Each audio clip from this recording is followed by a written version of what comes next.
உலகம் முழுவதும் உள்ள சன்லைஃப் தொலைக்காட்சி நேயர்களே, உங்கள் அனைவருக்கும் வணக்கம்.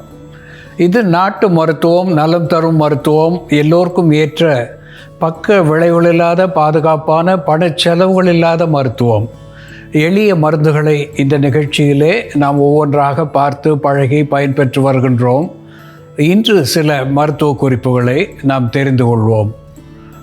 வாழைப்பழங்களிலே நேந்திரம் பழம் என்று ஒரு வகை உண்டு. இந்த நேந்திரம் பழத்தை வேக வைத்து அதனோடு தேன் சேர்த்து பிசைந்து வளருகின்ற குழந்தைகளுக்கு, சிறு குழந்தைகளுக்கு மாலை நேரத்திலே அவர்களுக்கு உள்ளுக்கு கொடுப்பதினாலே அவர்களுடைய உடல் வளர்ச்சி நன்கு அமையும், எலும்புகள் பலம் பெறும், அதோடு கூட அவருடைய பொலிவும் உடல் நலமும் அதிகரிக்கும் என்பதை இங்கே சுட்டிக்காட்ட விரும்புகின்றேன். அன்பான நேயர்களே, பிட்டர் கார்ட் என்று சொல்லக்கூடிய பாகற்காய் சாறு, அதனோடு எக்லிப்டா புரோஸ்டேட்டா என்று சொல்லக்கூடிய கரிசலாங்கண்ணி சாறு, பாகற்காய் சாறு 20 ml அளவு எடுத்துக்கொண்டு அதற்கு சம அளவாக மஞ்சள் கரிசாலை சாறு சேர்த்து இரண்டையும் ஒன்றாக உறவாடும்படி கலந்து 100 ml காய்ச்சிய பசும்பாலோடு சேர்த்து போதிய இனிப்பு சேர்த்து அந்தி சந்தி என்று 2 வேளை ஒரு மண்டலம் பருகி வருகின்ற நிலையிலே இந்த அனீமியா என்று சொல்லக்கூடிய இரத்த சோகையை போக்கக்கூடிய ஒன்றாக இந்த சாறுகள் விளங்கும். அதோடு கூட கல்லீரல் மண்ணீரலுக்கு பலம் தரக்கூடியதாகவும் உடலுக்கு பொலிவு தரக்கூடியதாகவும் கண் பார்வை கூர்மைப்படுத்தக்கூடியதாகவும் இந்த பாகல் சாறு, கரிசாலை சாறு, பால் கலந்த மருந்து நமக்கு பயன் தரும் என்பது உண்மை.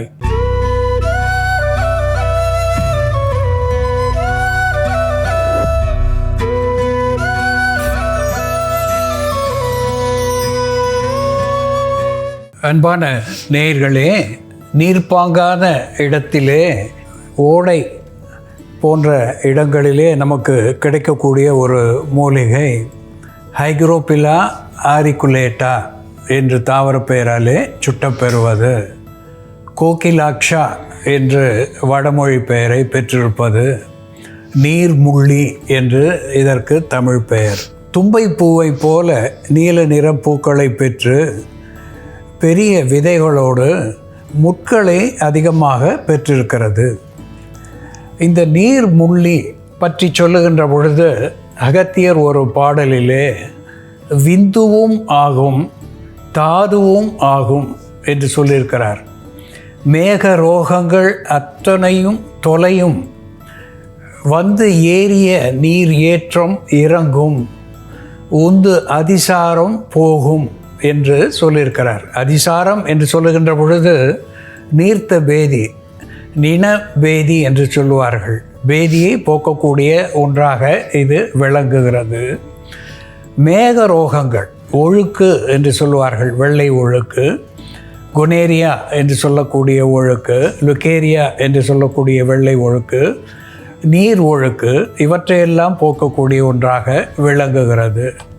பேதியை நிறுத்தக்கூடியது, நீரை நிறுத்தக்கூடியது, உடலிலே தேங்கி இருக்கின்ற நீரை வெளித்தள்ளக்கூடிய, தேவையற்ற நீரை வெளித்தள்ளக்கூடிய டயூரிட்டிக் என்கின்ற மருத்துவ குணத்தையும் இது பெற்றிருக்கிறது.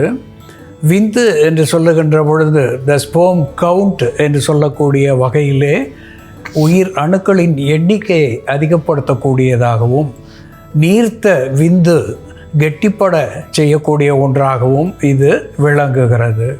இதனுடைய விதைகளை பயன்படுத்துகின்ற பொழுது விந்து கெட்டிப்படுகின்ற நிலை, உயிர் அணுக்கள் அதிகப்படுகின்ற நிலை, அவற்றினுடைய பயணத்தன்மை மொட்டிலிட்டி அதிகமாகின்ற ஒரு நிலை. இதனாலே த மேல் இன்ஃபெர்டிலிட்டி என்று சொல்லுகின்ற ஆண் மலட்டு தன்மையை போக்குகின்ற ஒன்றாக இந்த நீர்முள்ளி விளங்குகிறது. இந்த நீர்முள்ளியோடு பம்ப்கின் சீட்ஸ் என்று நாம் ஆங்கிலத்திலே சொல்லக்கூடிய பூசணி விதை, இந்த பூசணி விதை நாட்டு மருந்து கடைகளிலே கிடைக்கக்கூடிய ஒன்று. இந்த பூசணி விதையை நாம் தனித்து சூரணித்து சாப்பிடுகின்ற பொழுது இந்த ப்ராஸ்டேட் கிளாண்ட் என்று சொல்லக்கூடிய ஆண்களுடைய விந்து கோலத்தினுடைய வீக்கம், அதனாலே ஏற்படக்கூடிய சிறுநீர் தாரையிலே வருகின்ற சிக்கல்கள், இவற்றையெல்லாம் போக்கக்கூடியது மட்டுமல்லாமல் ஒரு டீவார்மிங் என்கின்ற வகையிலே வயிற்றில் இருக்கின்ற பூச்சிகளை வெளித்தள்ளக்கூடியதாகவும் இந்த பூசணி விதை விளங்குகிறது.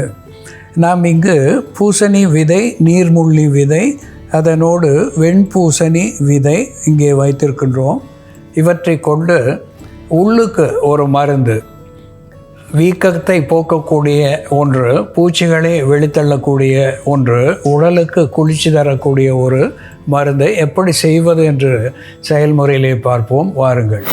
நேயர்களே, நாம் இன்னைக்கு நீர்முள்ளி விதை, பூசணி விதை, தர்பூசணி விதை இவற்றை பயன்படுத்தி சிறுநீர் தாரையில் ஏற்படக்கூடிய அடைப்பு, சிறுநீர் சுருக்கு, சிறுநீர் பையில் ஏற்படக்கூடிய அழற்சி போன்ற பிரச்சனைகளை சரி செய்து உடல் சூட்டை தணிக்கக்கூடிய ஒரு மருந்து எப்படி தயார் பண்ணுறதுன்னு பார்க்கலாம். இதற்கு தேவையான பொருட்கள்: நீர்முள்ளி விதை மற்றும் சமூலம், தர்பூசணி விதை, வெண்பூசணி அல்லது மஞ்சள் பூசணி விதை.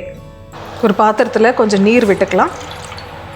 வெண்பூசணி விதைகள் நமக்கு ஃப்ரெஷ்ஷாக கிடச்சிருக்கிறதுனால நம்ம அதை பயன்படுத்துகிறோம். ஒரு தேக்கரண்டி அளவு வெண்பூசணி விதை சேர்த்துக்கலாம். நமக்கு அது கிடைக்கலன்னா நமக்கு எப்போவுமே நாட்டு மருந்து கடையில் மஞ்சள் பூசணியோட விதை கிடைக்கும். இதை நம்ம லேசாக வறுத்துட்டு பொடி பண்ணி பயன்படுத்தலாம். தர்பூசணி விதை ஒரு 10 to 15 விதை எடுத்துக்கலாம். தர்பூசணி விதையை நம்ம லேசாக நசுக்கி இதில் சேர்த்துடலாம்.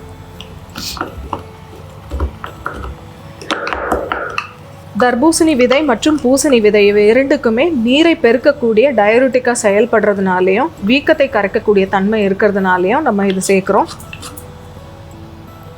நீர்முள்ளி செடி பார்ப்பதற்கு இது பெருந்தும்பை செடி மாதிரி இருக்கும். முட்கள், மிக நீண்ட கூர்மையான முட்கள் இருக்கும். இதோட பூக்கள் இருக்கக்கூடிய பகுதியில் ஊதா நிறத்தில் அந்த மாதிரி டிசம்பர் பூ மாதிரி இருக்கும், சிறிய வடிவத்தில்.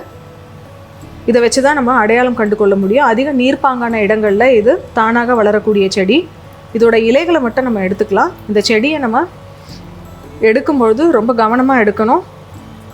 கூர்மையான முட்கள் இருக்கிறதுனால பார்த்து ஹேண்டில் பண்ணோம். இந்த இலைகள் செடி நமக்கு ஃப்ரெஷ்ஷாக கிடைக்கலன்னா நமக்கு நாட்டு மருந்து கடையில் நீர்முள்ளி விதை கிடைக்கும். கடுகு போன்ற இந்த விதைகள், இது ஒரு வெறுகடி அளவு எடுத்துக்கலாம். இந்த நீர்முள்ளி விதைகளோட பண்பு, தண்ணியில் நம்ம போட்டதும் அது எல்லாமே ஒன்றா சேர ஆரம்பிச்சிடும். நம்ம இதில் சேர்த்துருக்க எல்லா பொருட்களும் ஒன்றா சேர்ந்துடும், ஒரு ஜெல்லி மாதிரி வரும். நம்ம இந்த தண்ணியை மட்டும் அப்படியே இருத்துட்டு அதை பயன்படுத்தலாம்.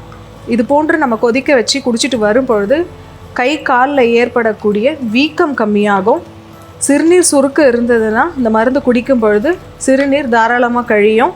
சிறுநீர் தாரையில் ஏற்படக்கூடிய தொற்று, கிருமி தொற்றுக்கும் இதை நம்ம மருந்தாக பயன்படுத்தலாம். யூரினரி ட்ராக்ட் இன்ஃபெக்ஷன் ஏதாவது இருந்ததுனாலும் ஆரம்ப நிலையிலேயே நம்ம இந்த மருந்தை எடுத்துக்கிட்டோம்னா ஓரிரு வேளை எடுக்கும் பொழுதே நமக்கு இன்ஃபெக்ஷன் கண்ட்ரோல் ஆகிடும்.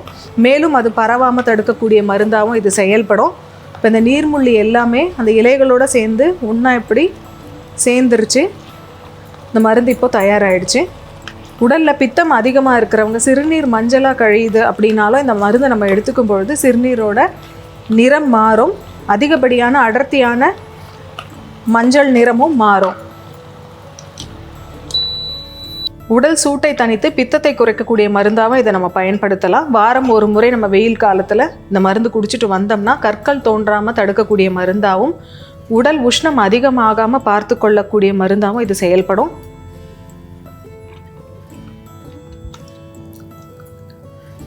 நீர்முள்ளி, சமூலம் மற்றும் விதை, தர்பூசணி விதை, பூசணி விதை சேர்ந்த இந்த கஷாயம் காலை மாலைன்னு இருவேளையும் 60 ml அளவுக்கு பருகிட்டு வரும்பொழுது சிறுநீர் சுருக்கை சரி செய்யக்கூடிய மருந்தாகவும் சிறுநீர் தாரையில் ஏற்படக்கூடிய அடைப்பை சரி செய்து சிறுநீர் பையில் தேங்கியுள்ள அழுக்குகளை வெளித்தள்ளக்கூடிய மருந்தாகவும் இது செயல்படும். அன்பான நேயர்களே, ஹைக்ரோபில்லா ஆரிகுலேட்டா என்று தாவர பெயராலே சுட்டப்பெறுவது நீருகொப்பி என்று தெலுங்கு பாஷையிலே பெயர், கோகிலாக்ஷா என்று வடமொழி பெயரை பெற்றிருப்பது நீர்முள்ளி என்று நாம் நீர்ப்பாங்கான இடங்களிலே பார்க்கக்கூடிய ஒன்று. இது பொதுவாக நீரை கட்டக்கூடிய ஒன்றாக விளங்குகிறது. நீர்த்த தன்மை எங்கு இருந்தாலும் அதை கட்டக்கூடிய ஒன்றாக விளங்குகிறது. அதே போல் தேவையற்ற தேங்கி இருக்கின்ற நீரை வெளித்தள்ளக்கூடிய ஒரு டயூரிட்டிக் என்கின்ற மருத்துவ குணத்தையும் இது பெற்றிருக்கிறது. விந்து நஷ்டம், தாது நஷ்டம் என்று சொல்லுவார்கள். விந்து வெளியேறுவது, தூக்கத்திலே வெளியேறுவது, சிறுநீரோடு ஸ்பெர்மட்டோரியா என்று சொல்லுவார்கள். சிறுநீரோடு தாது வெளியேறுவது, விந்து வெளியேறுவது, விந்து குறைபாடு, ஆண் மலடு, இப்படிப்பட்ட நிலையிலே இந்த நீர்முள்ளி விதை ஒரு அற்புதமான மருந்தாகி விந்து உற்பத்தியை அதிகப்படுத்துகிறது. கை கால்களிலே தேங்கியிருக்கின்ற நீரை வெளித்தள்ளி வீக்கத்தை வற்றச் செய்யக்கூடிய ஒன்றாக விளங்குகிறது. பேதியை நிறுத்தக்கூடியதாக விளங்குகிறது. இதனுடைய சமூலத்தை நீரிலே ஊற வைத்து 3 நாட்கள் கழித்து எடுத்து ஓரிரு தேக்கரண்டி 3 வேளை உள்ளுக்கு கொடுக்கின்ற பொழுது பெருவயிறு குறையக்கூடிய ஒன்றாக விளங்குகிறது. பேதியை நிறுத்தக்கூடியதாக திகழ்கிறது. இதனோடு பம்ப்கின் சீட்ஸ் என்று சொல்லக்கூடிய பூசணி விதையை நாம் சேர்த்திருக்கின்றோம். பூசணி விதை வீக்கத்தை வற்றச் செய்யும் தன்மை உடையதாக விளங்குகிறது. இதுவும் விந்து உற்பத்திக்கு பலம் தரக்கூடியதாகவும் வயிற்று பூச்சிகளை வேறிருக்கக்கூடியதாகவும் திகழ்கிறது. இதனோடு வாட்டர்மெலான் சீட்ஸ் என்று சொல்லக்கூடிய தர்பூசணி விதைகள் நாம் சேர்த்திருக்கின்றோம். தர்பூசணி விதைகளும் பூசணி விதைகளைப் போலவே வயிற்று பூச்சிகளை போக்கக்கூடியது மட்டுமல்லாமல் ஒரு டயூரிட்டிக் என்கின்ற வகையிலே சிறுநீர் பெருக்கியாக விளங்குகிறது. நீர்முள்ளி வித்து, பூசணி வித்து இவற்றை சேர்த்து இங்கே ஒரு பானமாக நாம் வைத்திருக்கின்றோம். இதை அன்றாடம் 2 வேளை பருகி வருகின்ற பொழுது விந்து உற்பத்தியை அதிகப்படுத்துகிறது. உடலுக்கு தேவையான சப்த தாதுக்கள் என்று சொல்வார்கள், அந்த தாதுக்களை அதிகப்படுத்தி ஆரோக்கியத்தை தரக்கூடியதாக விளங்குகிறது. தேவையற்ற வீக்கத்தை வற்றச் செய்யக்கூடியதாக விளங்குகிறது. உடலுக்கு குளிர்ச்சி தருகிறது.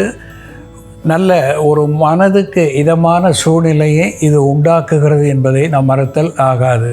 அன்பான நேயர்களே, முட்களோடு பார்ப்பதற்கு ஆபத்து விளைவிப்பதாக இது தோன்றினாலும் ஒரு அருமருந்தாக இது நமக்கு உள்ளுக்கு பயன்படுகிறது என்பதை நாம் மறத்தல் ஆகாது.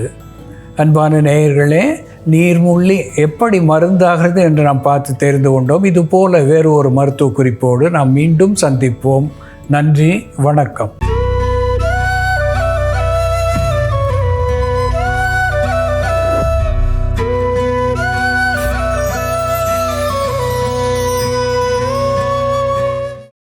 இன்னும் பல வீடியோக்களை காண சன் லைஃப் சேனலை சப்ஸ்கிரைப் பண்ணுங்க.